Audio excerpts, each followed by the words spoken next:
controversial subjects with the facts can be tense, but we are a sub-science here to make things make sense. So where were you the first time you heard the term digital nomad? I actually think it was... Well, I think when we were in Colombia, I heard it like lightly, but it felt like on that... Why are you looking at me like that? I'm looking at you. Oh, okay. I thought you were with intention. Okay.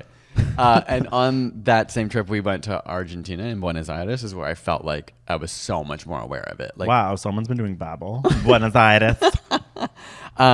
Yeah, it was definitely like that. I think for me too. It was 1 year ago, and so it was you're when we copying were in me. Colombia. No, but I'm just like it is so. So you're obsessed with me, and you're copying my answer. Oh my god, it's so post-pandemic vibes. Yes, and that is like what most of the research suggests. Yeah, as well. people were like, "Oh, I'm working from home now, pretty much a lot more." That's not proper English.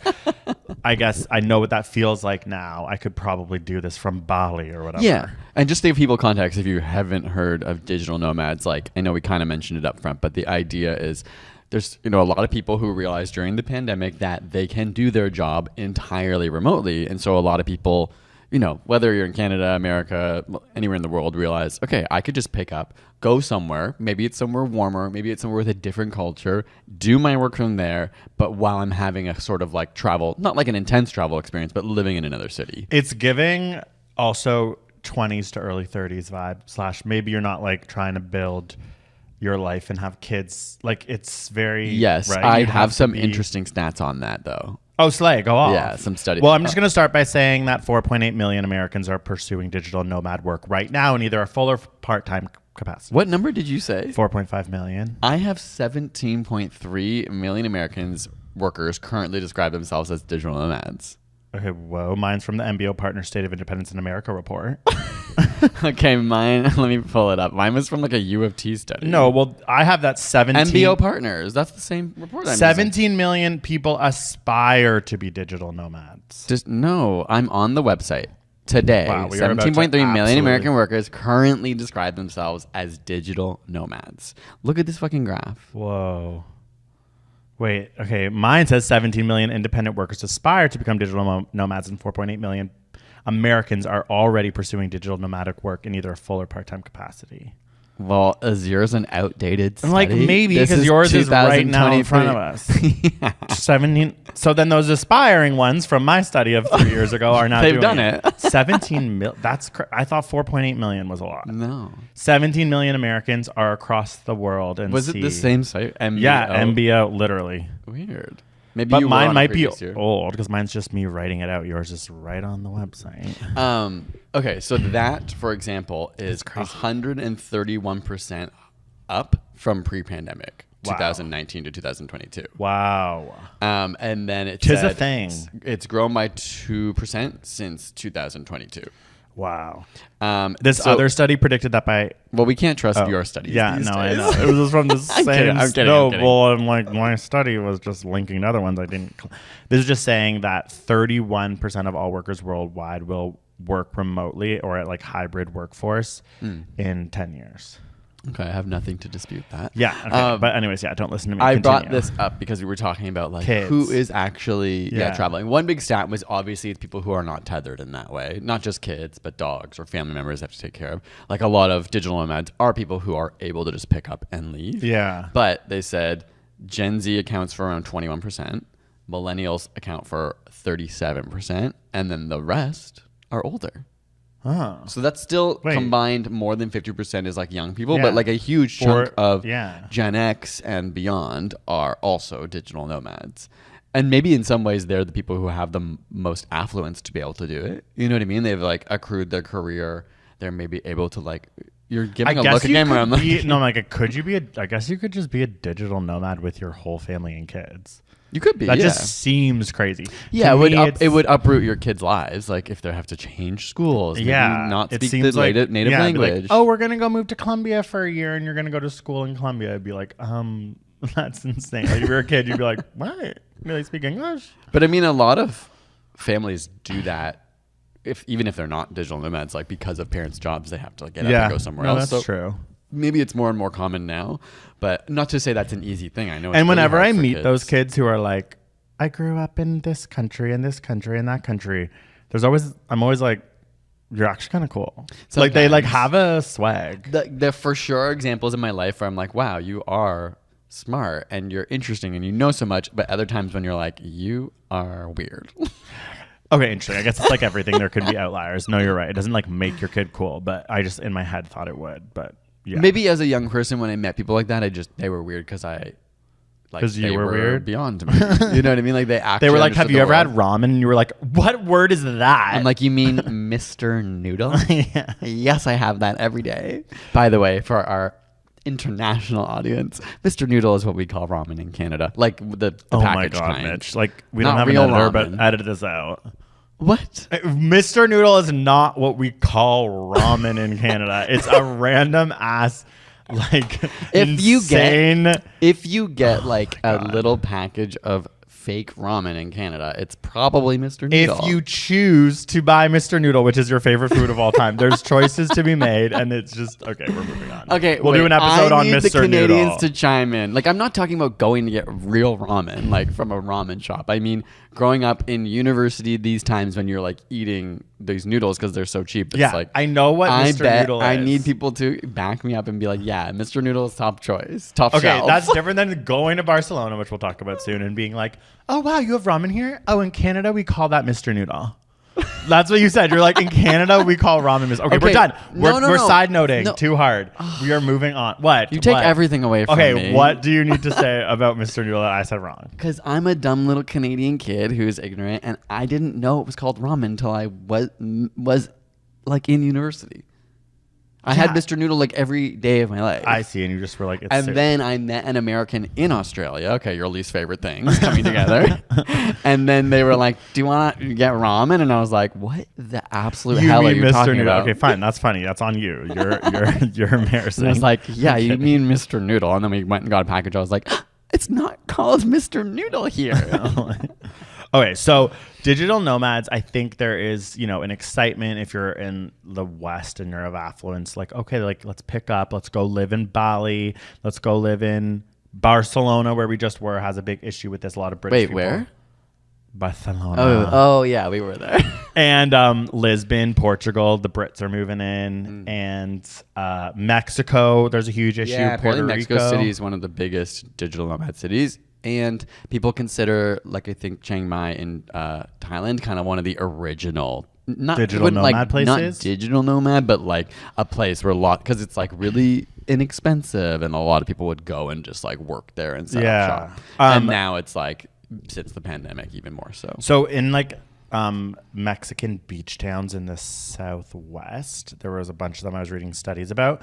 So the average salary of the American digital nomads moving in is 5 times higher than the average Mexican salary of those local places.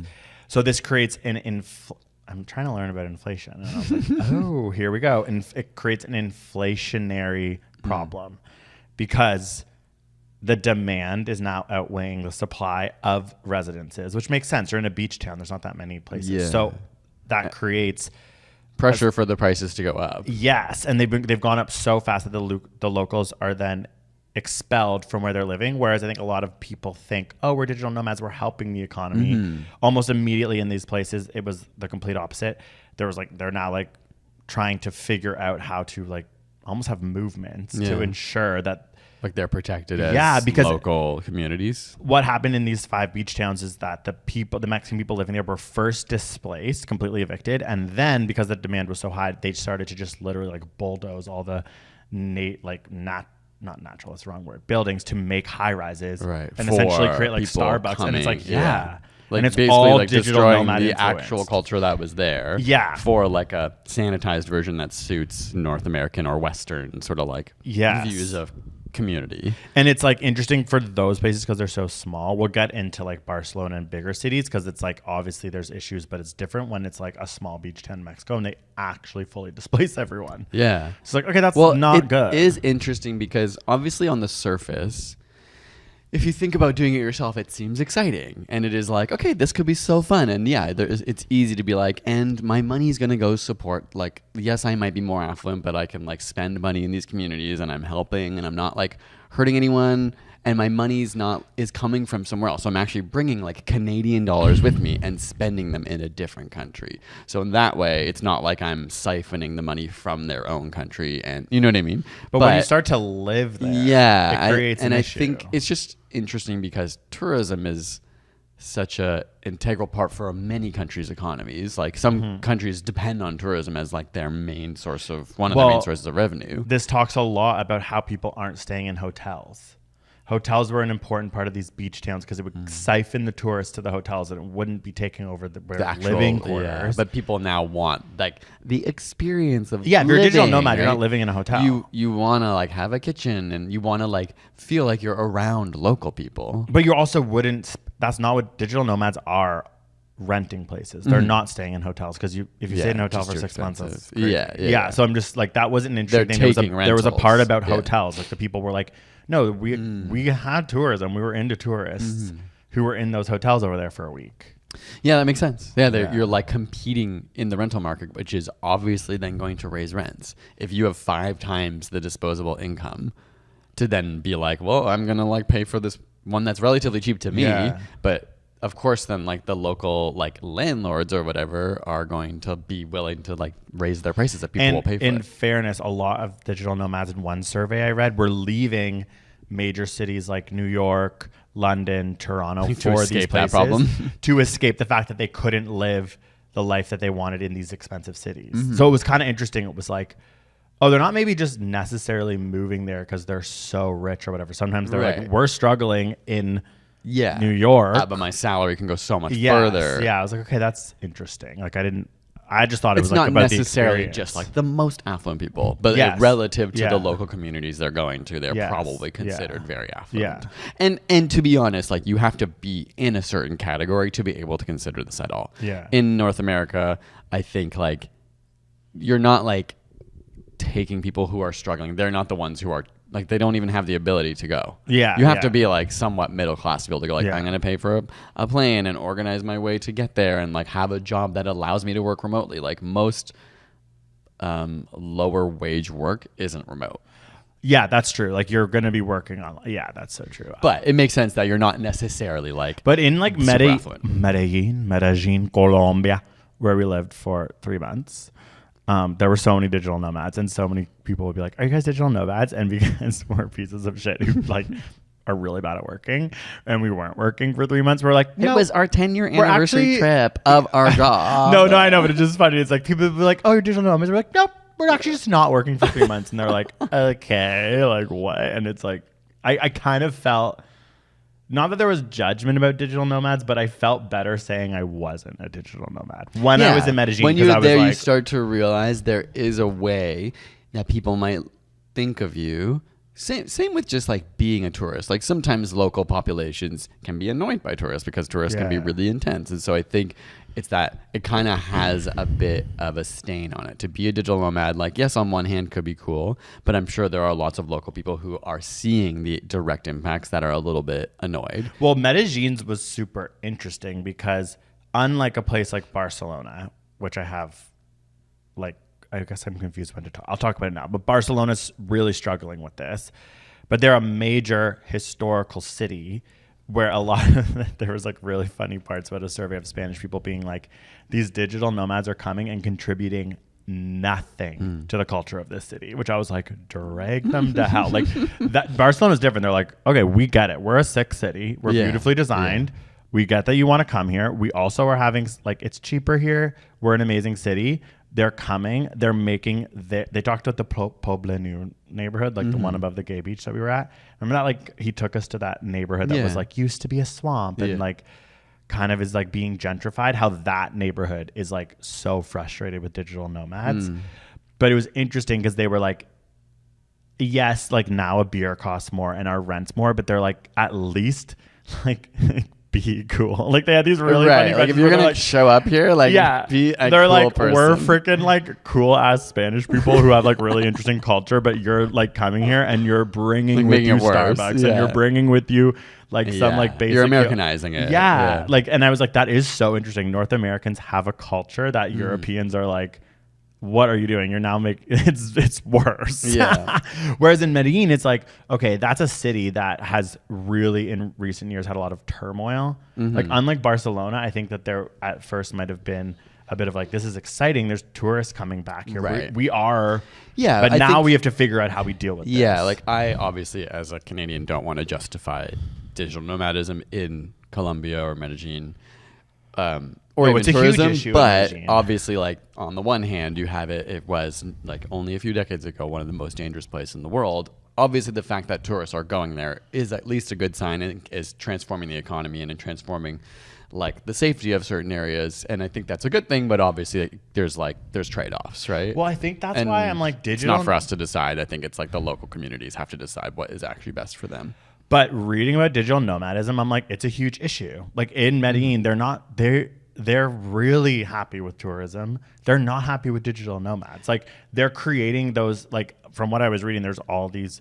Yeah, but sometimes it's a blurred line between being a tourist and a digital nomad. Like, No, for if you're example, living in Colombia for 6 Medellin, months. like the neighborhood we stayed in when we were there, just years before the pandemic, they were like, this was not this busy. Like these streets weren't closed down for pedestrians. Like it's become so popular. The rents have skyrocketed in this neighborhood because it's where all the tourists know. It's like kind of the safe area. That's like lots of tourists around. It's busy all the time, so you don't have to be as worried. And the nightlife is crazy. Yeah, and it's wild nightlife. Obviously, in one hand, that's a good thing, but I think like there's not always such a distinction between a tourist and a digital nomad, even though they may be contributing differently. And from like a governmental level, there might be like specific definitions. And as we come across more research, we might be able to see a tourist provides this and takes this, and a digital nomad provides this and takes this. I just think about rents. Like in Yeah. Medellin, they were talking about. But tourists can still do short-term rentals. I know, but for the most part, Like they're tourists not. are doing Airbnb. Yes, and Airbnb Airbnb is displacing the rental Yes, market. you're Because right. people can make more from it, and so they buy a place and they go, instead of renting this out long term, I'm going to rent it out 3 days here, 5 days here, 10 days here. Yeah, that's for true. way more money. So I don't think I don't disagree that they are separate things, but they definitely blurred lines. Do you have any studies? I was just going to keep. Yeah, no, okay. Well, I thought I'd like talk a little bit too about the impact on the nomads and then the impact on the countries. Wait, the impact on the so like the people person who's gone from somewhere. Yeah. Let's picture like We'll say Picture, Canadian because like- you want to say an Australian. I know you do so bad. okay, picture a Canadian who looks like an Australian. I'm kidding. Literally just So picture you. me. Yeah, you're getting like some like blonde ass idiot with a red face if he has 1 pint. Going to should we do Colombia or is that like 2? It doesn't matter. I don't have specific country Oh, stats. I'm trying to be like I thought you were talking about like my new lifestyle. No, well, I just have some stats about digital Oh, nomads. okay, yeah. The people themselves. He's like, they're Australian looking. No, so digital nomads are the most satisfied workers out of every kind of worker. Okay. So 80% of digital nomads report being highly satisfied Slay. and 9% report being satisfied with their work compared to only 59% of workers who are non-digital nomads Wow, consider okay. themselves highly satisfied. Okay, yeah, the so shit's gonna obviously grow. there's Yeah. like a part of it that like fulfills you. If you're going somewhere else, you get to do your job, but you're also having this secondary Totally. experience, which is making you feel fulfilled. And it probably makes you be like, oh, my job's so cool. It's allowing me to do this cool thing. And it makes you probably realize your job isn't the end of the world. I feel like the one thing I learned from traveling is like, means your job don't- isn't your most important thing. Exactly. Probably. It's like, don't care about your job. Like when you travel, you're like, wow, everyone's just like a human. And it probably makes you just be like, I'm doing my job. And then I'm going to go have ramen in Canada, aka Mr. You mean Noodles. tiny little side note. Did you listen to the recent Happiness Lab? Yeah, about making friends at work. Yeah. And part of it I thought was like kind of problematic. Not in like a cancelable way. I just kind of like the premise. If you They listen- still do BetterHelp ads, too. They still do BetterHelp Okay, but ads. I love the Happiness Lab. Like I'm not trying to drag. It's like one of my favorite podcasts. Me too. I just find it weird they do BetterHelp ads. I'm like, you're the... Anyways, continue. Yeah. They're like basically a therapy. Yeah, it's just weird. But anyways. The premise was like this one girl realized like you should not put your work, like she did all this research that was like, stop trying to make friends at work. Like Gen Z's realized you don't need to, like work's taking advantage of you, make your friends outside work. But Yeah. then the whole premise of the episode was like, actually your work relationships can what make you the most happy. But it was kind of, and I didn't disagree with the final thesis, but a lot of it was skimming over this idea that like often your work doesn't give a shit about you. Maybe the your companions and Yeah. coworkers, it's worth like making friends with them. But like it kind of ignored this bigger part that like at the end of the day, your work is exploiting you. Or like it will cut you if it has to. Anyway. Wait, you thought that I thought that most of it was saying don't make friends at work. But by the end, By the end, that guy she's kind of like, and she realized her research was wrong and mine was right. Like she literally says that at the end. She's like, you got to focus on your work friends. Yeah. And it's like, okay, I'm not saying you shouldn't try and have friends at work, but like they really reel it back around and go like, all that other research is wrong. Oh my God, I love that. And it's like also like, it's just She like, literally ends by going, and I was right. yeah, I know. And she is so funny because she is one of those I love people. her. I love her too, but she is definitely one of those people who has work friends. You know what I mean? Like she's always like, my biggest issue is that I only sleep 2 hours a night because I'm constantly working. And like maybe I get to go see a movie once a month with my kid. What So like she how just, do like, I be happier? yeah. It's like there's so many, and like it's always like a guy from Stanford coming in being like, I'm a workaholic, but But I bring that up to sometimes I say breathe like deeply. it's interesting that digital nomads are on surveys at least much happier because probably their work-life balance is better. Yeah. And I guess that was like Laurie Santos is the Happy List Lab. I think her argument was like you already have to spend so much time at work. You can get a lot out of having But friends. now if you're not even going into work and you're just on your Yeah. computer, I'm like, I don't want a Zoom friend. I did Exactly. that in the pandemic and it was hell. Who was your Zoom friend? When I had a fucking cocktail hour and we like played games on Zoom, it's like, that's absolute hell. I'm not going back there. Fair. I thought you meant like you had a work friend on Zoom. But they No, said people who you're are my most only work satisfied at friend. work have a work best friend. Okay, a few other facts. So since like, okay, how do I say this? It says nomads who plan to continue as digital nomads over the next 2 or 3 years has declined since like starting in Like 2023. they're probably starting to be like because a lot of offices are now like you actually have to come to work Yeah. once or twice a week. a week. So like there's this give and take and It's coming they think back. it's kind of dropping because of that like pressure to go back to the office. Gotcha. So also an interesting stat, 14% of digital nomads do not tell their employer that they're doing it. So like What? they are somewhere else. They have that and background that's like gray, but it's actually Bali. We know someone who kind of did that, don't we? Or maybe I didn't. Maybe they did tell their job, but I feel like we've met people who are just like, yeah, my job doesn't know I'm here right now. Oh, that's different. The people I'm thinking of, we were like traveling with them. Yeah, Not like but I think, digital nomad living like every somewhere. day. Yeah. Being so- like, oh my God, the traffic in LA is horrible. But they're like in Mexico City. yeah. I thought that was interesting. So those are my little So facts 14% of digital nomads are liars. about- Well, or maybe they just know that. Whatever, I don't know. Yeah, I You guess do it's you. true. If you're able to get all your work want you to done. come in and you're doing your work. I think that would be their argument, but they're probably like, if I say something, it's gonna be a problem. So Yeah. I'll just keep doing my work from here. Okay, so now I'm going to talk about Puerto Rico. It was funny, like the articles I found were Puerto Rico, Medellin, and Barcelona. I'm like, wow, As those the are top the three? yeah, like it was just me Googling, and I was like, those are the 3 places we've been. In the last like. But I was like, year. at least, like, if I had been digital nomads in all 3 and those were my top 3 Google results, I would have been like, fuck.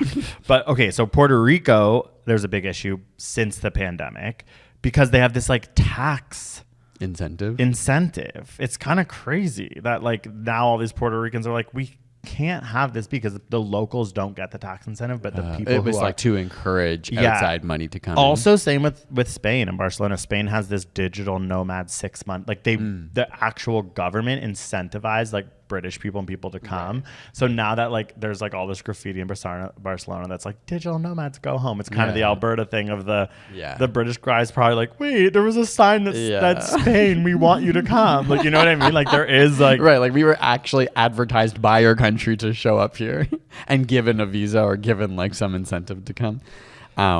Yeah, I think like we're at the beginning stages of this digital nomadism, and I think governments are figuring out how to do it, and I think people are as well. Like people aren't overly educated about it. I think Yeah. more people will start to realize, okay, how do I do this like ethically if I'm gonna do it? You don't What- want to be like the like digital nomad. Yeah, exactly. I mean, on the surface, it sounds like a fun thing, but you have to, I think, Yeah. stop, check like your privilege. Obviously, Yeah. you have to be privileged enough to be able to do Yeah. that, and then like realize where you are. So like, but the back to the Puerto Rico thing, it was that when you go to the island, you are exempt from paying income and capital gains taxes on the passive income you earn. And this tax break isn't available for local or existing residents of Puerto Rico. So many Americans are now like buying Like places in Puerto properties Rico, working there. Like we went to Puerto Rico. The beaches are it's a good lifestyle. You like, like, and so, yeah, like because the fact that office work is like so like much less common, they saw such an influx of wealthy investors, new workers, digital nomads moving in to have a beachside life and then take the tax breaks for non-residents. So now they're like, okay, it's making it unaffordable for us actual residents. Bad Bunny wrote a song about this. Well, I had seen even then, in some places like Chiang Mai, like a lot of foreign investors, like you said, buy up a property, but they market themselves as though you're staying at a local person's home. And so that money is not even going to that country at the end of the day. Like it's, you know what I mean? Like tricking you into a short-term rental. Well, when we went to Medellin, the guy that owned our place, we realized later he didn't realized live he there. lived in the Caribbean island somewhere else. And I was like, you're from here, right? And he's like, I love visiting. And I was like, oh my God, I want to. Saw my leg off. Yeah. So it's hard to know those things. Like you can't unless you explicitly ask. Yeah. Like, are you? Because the person who was managing it there lived there, but obviously they're not the one who owned it. No. Like, or we couldn't have known that until we met them. My research on the impact on the host country. So like, it is so new in this mass way, right? Yeah. So it said like a lot of the relationship is underexplored. There's not a lot of research, but what there is that it can facilitate gentrification, obviously, as we've already discussed. But it can also lead to innovation and other benefits to the local economy. Oh, yeah. Like you're going to get a sick new yoga studio. That's for sure. Well, that was a really interesting thing that I'm going to get to soon. Maybe I'll just say it now. One of the biggest problems with digital nomads is that they actually create communities within communities. Yes, totally. And that means they're not actually engaging with the local community. Remember when we went to like that gay pre-drink and then we found out it was like a digital nomad meetup and it was like no one here like It's I'm like from I was here. like I want to meet an Argentinian so bad but I like can't. Yeah. So it says this is like that big study. It was like this was a review that was pulling from lots of other studies. Privileged immigrants build enclaves or insular communities where they have little interaction with local communities. And this was a quote. It said, instead of immersing themselves in local cultures, they move within the bohemian Western alternative space. And rather than being at home everywhere, they are with people who share their lifestyle and values. It is thus not simply migration to a specific place, but migration to a specific alternative social scene that exists in various places. That's what the Barcelona survey Isn't that was saying. It was interesting? literally people being like, You're like, fine, come to Pueblo New. Actually, they probably are like not even saying that. They're probably like, don't come to Pueblo New, this neighborhood. But at least bring us something by joining what we're doing, not contribute doing to your our community. Yeah, I think so. What it did say is a lot of digital nomads don't know how to get involved with the local community. There's probably that's language fair. barriers. There's probably like cultural barriers where you're like, you might feel guilty, you might feel out of place. Whereas others argue that nomads actively seek to keep their distance, to keep it exotic. Like it's part of the appeal that you're like somewhere different and they're like the different people that are surrounding Ew, me. what the fuck? Yeah, that's weird. Okay. But I could imagine like a lot of people go to places where they don't know the language that well. And so then that is such a limiting factor that they're looking for people who only speak English. Yeah, okay, the language definitely, but you know what? I'm just like, didn't sleep well, I'm in a bad mood. And like whenever I watch like a fucking YouTube video. Yeah, I'm a YouTuber who's like, this platform's a mess. But whenever I sadly watch a YouTube video and it's like about travel, I'm like, this is the most embarrassing thing I've ever seen. Because they'll be like, oh my God, like you can come here and there'll be this cafe for you and there's yoga. Like they're promoting the things that they're are literally like you the have at reason why home. digital nomads are slaying it in Barcelona is because it's affordable and you can have your Starbucks. Like, and they just start saying all the things that like I hate about Toronto.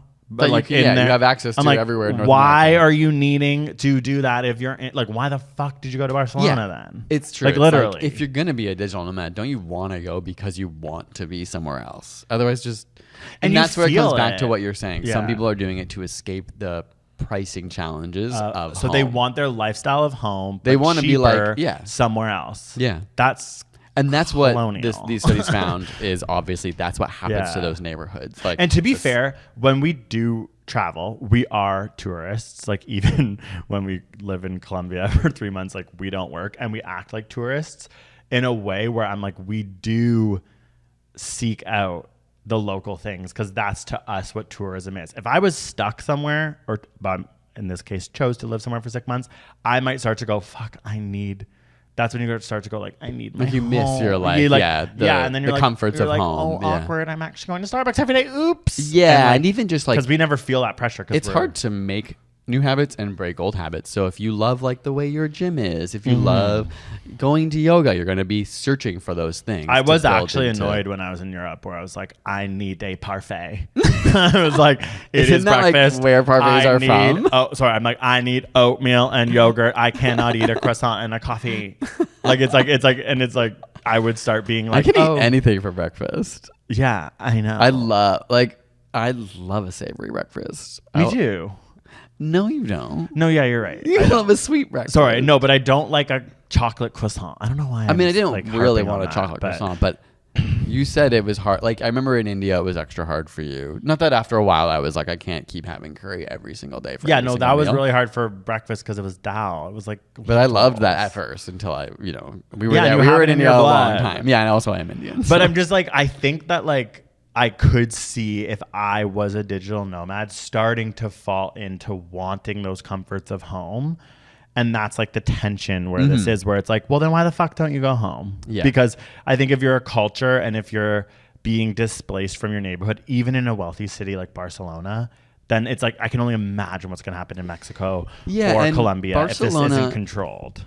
like Barcelona is a wealthy city, but it's all relative, right? So Yeah. like when we were there, people were like, the average salary in Barcelona is not that high. But then Yeah. of course the cost of living is while becoming used to be, harder, yes. it's like more in range with people's salaries. So if you're like an American coming with these huge salaries, or Canadian or anyone, Or British. or British, like you're arriving and inflating everything. Yeah. So like, yeah, it just makes sense that even though Barcelona is a very affluent place, it's all relative to like that's what I thought was so incomes interesting are. because you're walking around, you're seeing Loewe, you're seeing these gorgeous streets, this like luxury stuff, but at the same time, there's also like all these really like local neighborhoods and these like beautiful apartments that are just like maybe were inexpensive 4 years ago, and now, Barcelona's an absolute sleigh. So people are moving there from across the world, and that's what they were saying to us was the issue with cost of living was digital nomads. That's how it was explained to us. Yeah. It's like, that sucks. Like that is actually an issue.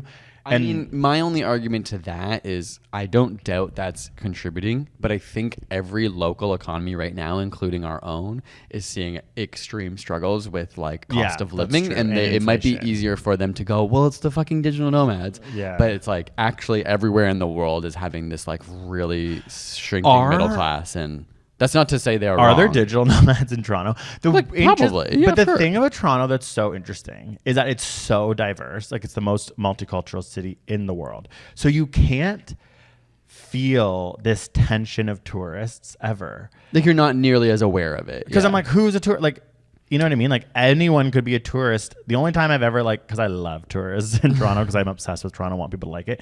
Like if I see someone holding a map, I'm always like, hey, so like, what do you want to do? Like I like go up to them and they're probably like, Canadians are freakishly nice. But it's when they're holding a map. That's the only time. And nowadays people don't that's even on a do that phone. anymore. Yeah. That was more like 10 years ago. I used to see lots of people. But now it's like, in Barcelona, Spanish people look a certain way. They have a certain vibe, even if they're South when American. they speak Spanish, like I think in Toronto, most language. everyone comes as a tourist like knowing they have to speak some English. No, but also in Canada on the subway, everyone's speaking five Any different language, you're languages. right. Like, so you seeing don't another have language, this like. yeah. Whereas in Barcelona, there's a tension towards tourists and digital nomads. In Mexico, there's a tension. In Toronto, if there was a digital nomad community, it's not ruining the city. We're not dealing with that. A, We you also- can't tell. B, I don't know if it's happening.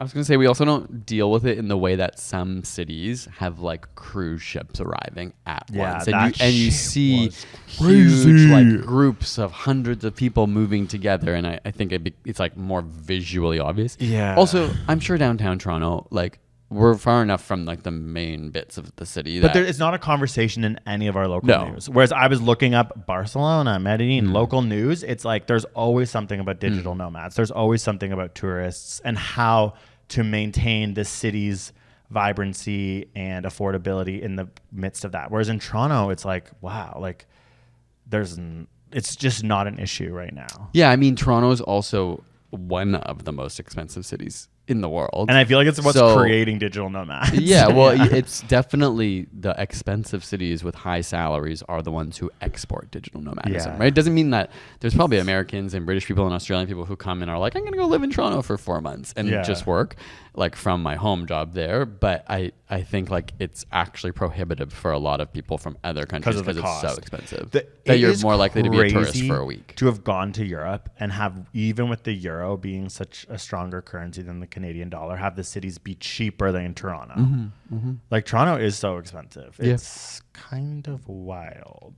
Back to the impact on, just like research has found, it says ethnographic research suggests that digital nomads are not really contributing their skilled labor to local economies where they temporarily reside. Because they're doing their work for the company. Yeah, but some of the idea was maybe they come and like are providing like unique labor and like who knows what they do. Like you could have a certain kind of skill that maybe could be useful in your community. True. Like, oh, you're a digital nomad because maybe you're self-employed. Maybe you do like some kind of work that you can do anywhere. Like, so overall, the finding is like that's not being contributed. Obviously, like money does come in, so it goes to local businesses and cafes. Like there is some advantage, but like you said, a lot of those transform to the taste of the nomads. Yeah.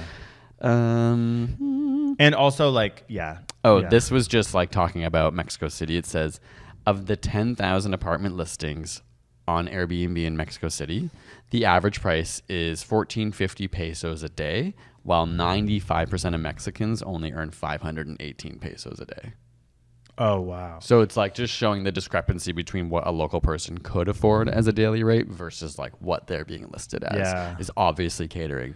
And even for us, like when we were traveling, you realize if you, the thing is, it's actually sometimes difficult to find a short to medium term rental when you're in another country. And until you arrive somewhere, you don't necessarily know like that's what people were doing in Medellin. They would get an Airbnb for a week and then find an apartment. But you realize like how, when you don't know what the prices are, you're willing to spend like something somewhat equivalent to what you'd spend at home, which is on an Airbnb. And then you get there and you're like, oh, like we definitely spent a lot more money than we probably should have on an Airbnb. Totally. But it's just something that there is that barrier because you don't necessarily know the ways to look it up properly or who to connect with. In some countries, it's easier once you're there. Like a lot of places are like, it's posted locally and you have to like go physically, and it's not always just like on a website. The only other thing I want to say is like a lot of countries are starting to manage this. There are now 50 countries that offer digital nomad visas. That doesn't mean I'm not saying it's necessarily a good thing. That's not necessarily managing it. That's just allowing it. It's at least becoming like part of that conversation, and governments are going to have to start realizing what is this doing to local populations. This is like, I think it's overall a bad thing. I think honestly, like just as someone who's like observed like other cities, kind of just Puerto Rico, Medellin, and Barcelona going, how long we have a problem? I think a digital nomad visa should have some sort of tax that you have to pay to be there. Well, that's what the visa you usually pay for, but it's probably no. These visas are encouraging people to come. Well, okay, this is why. It says, why do they want digital nomads? Again, I'm not standing up for this. The government might want it. Yeah, it says the government at all levels realize that digital nomads spend more money than short stay tourists, don't put much strain on public services, create jobs for locals, and even start local businesses. That's like that's so it feels like they're going to see glasses. The flip side of that now, that the communities themselves are being destroyed. People aren't going to want to go there when they're like, wait, this is a sterilized version of North America. Yeah, totally. I think that is like, I could see why landlords and the government are like slay, but what I'm thinking is that in order for it to, oh God, and like, no, I'm not even going to say trickle down, but in order for it to not have these negative impacts, I think digital nomads should have to pay a tax, a personal tax for the visa, like a substantial like monthly tax that somehow works its way back into like public housing or something like that. Like how, like we pay where our house is, a monthly tax for public housing based on the price of our house. It's socialism. It's like, Well, that would be the assumption in the other countries, that wherever you're staying, that person is paying a tax. But it's like, if that is if you're charging this person three Right. times the amount, they should be paying that much more in tax to that local, like, just if I was a government, I'd be like, let's do that. And it's not like, I think people would still go. People are still, it's so popular now. People are still going to want to go to Barcelona. Yeah, I think for sure take the digital nomads for not all they're worth. Like, you want them to still come if there's these benefits, but how do you at least even use some of that tax money to support the local community? That's because that will destroy it in the long run. If you find out that Poblado and Medellin is just like a sterilized, like, American version of what it was one day, like, eventually you're not looking long term where people are gonna be like, that's not that interesting. I wanted to go somewhere that felt like I was somewhere else. But actually, Colombia is so interesting because Barcelona is so much more North American. And I remember when we went, like, you know how every goddamn, like, price pointed restaurant will have like an Aesop soap. Yeah. Like, it's just like, it's like, okay, we're at a kind of nice restaurant because they have like sandalwood soap. That, in my head, I'm like, this is all so natural. I'm like, is this even killing bacteria or just making my hands smell like a it's flower? just perfume. Yeah. But like, anyways, there's Aesop soap, whatever. Now I bet that's even like outdated. There's like cooler ones like Yamen and Gert or whatever. And we were in Colombia at like a restaurant, and I like went into the bathroom and I was like, oh, damn it. There was Aesop soap. I was like, wow, like, we are in a global world. Like, even Colombia has an Aesop. And then I like looked closer, and it was like a weird symbol, like an S. Like a and knockoff. then it was a complete knockoff. And then we went online because I was like, is there an Aesop in Medellin? Like, no, there's not an Aesop in Medellin. Like, there probably will be in a few years, but like at this point. And then we Googled, and it was like, you can buy on Amazon just the bottles. Aesop looking soap bottles to put in your fancy ass like restaurant to make it. And it was just like, that's like, it's still, they still can't get Aesop in Medellin. And like, that is, to me, was like, it was just like funny for me as like a tourist having this moment of like arriving somewhere and being like, there's like, you know what I mean? This globalized, like, whatever. It's like, okay, Medellin is definitely a place for digital nomads, but it's still, I don't think, has to deal with the cultural struggle that Barcelona might be dealing with digital nomads. Yeah. Right now they're trying to figure out, okay, how do we make sure that like people from Colombia aren't like, how the hell do I afford to live in El Poblado anymore or whatever? Although it was crazy, just like, there's so many rich people in Medellin too. Like, when we went to that mall, that like upscale mall, it was just like a bunch of rich Colombians buying like I mean, this crazy is the problem. stuff. There's still obviously like an upper class. And but it's different in the sense that every other city, when you go to a luxury mall, it's like Fendi, Gucci, Gucci, or whatever it's called. I'm kidding. I know it's called Gucci. Whereas in Medellin, there was like this luxury mall. It didn't have those brands, but it had these like more amazing local brands. Like local. We didn't know what they were. Yeah. Yeah. I remember I wanted to get a gold chain. I was like, oh, I'll get a gold chain here. Like, we were like learning about gold, and then I like transferred it, and it was like, oh, it's an $800. The cheapest gold chain is $800, and I was just like, okay, like put it back, and was just like, whoa, I thought I would be getting like some sort of like deal because I'm like, I don't know what store this is, and people are buying lots of stuff. Yeah, like, it was wild. Anyway, overall, I think that we're going to be moving. I'm kidding. All this to say, no, I think it's an issue. I think that they need to be taxed, and I think it should be something that hopefully local governments start to figure it out and find a way to balance it with like the needs of the actual people who live there first.